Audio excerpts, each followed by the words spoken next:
Si tu as déjà lu au moins une nouvelle de René de Pestre, tu connais sûrement ce mot composé qu'il a créé. Femme, jardin. Il faut l'admettre, c'est une expression aussi belle que déroutante. Dans un sens, elle fait l'éloge de la figure féminine juste pour son existence. Et aussi, elle célèbre son caractère mystique et spirituel et honore sa sensualité, voire sa sexualité.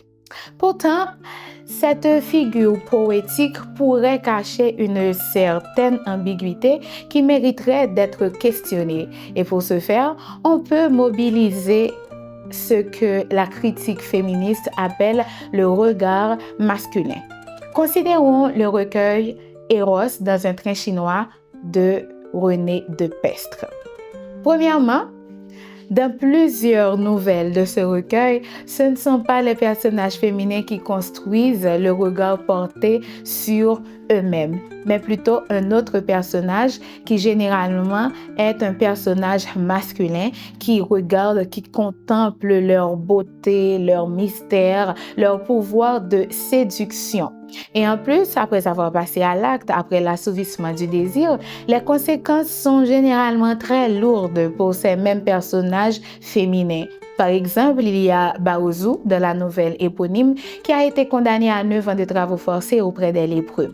Ensuite, Kostadinka de la nouvelle titrée La Jupe qui a été arrêtée, ou encore Georgina dans la nouvelle titrée De l'eau fraîche pour Georgina qui a échappé de peu à une agression, voire un viol.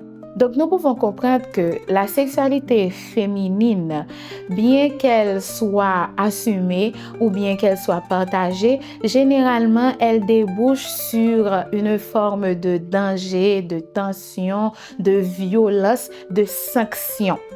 Deuxièmement, ces récits sont généralement racontés dans le point de vue d'un personnage masculin. Ou encore, le narrateur entretient une très faible distance avec ce personnage. Donc, le lecteur est invité à découvrir les personnages féminins dans le regard à travers les sentiments, les émotions et les désirs des personnages masculins.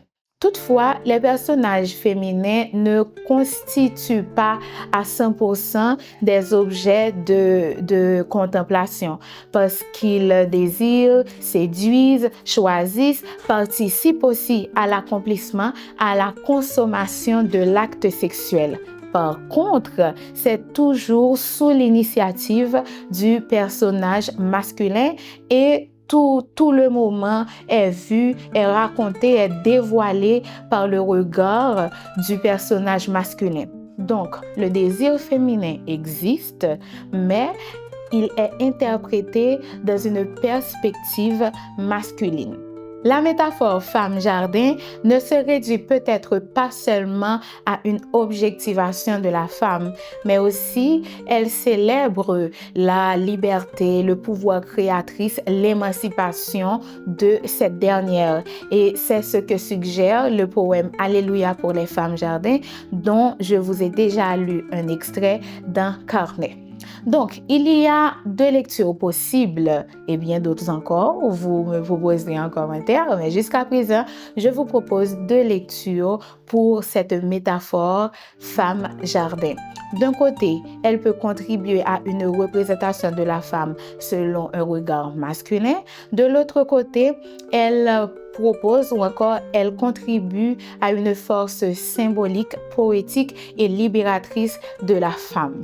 Maintenant, dites-moi en commentaire, qu'en pensez-vous? Est-ce que la figure de la femme jardin enferme la femme, l'objectivise, ou encore est-ce qu'elle la permet de s'émanciper, d'être libre, d'exister pour elle-même, par elle-même?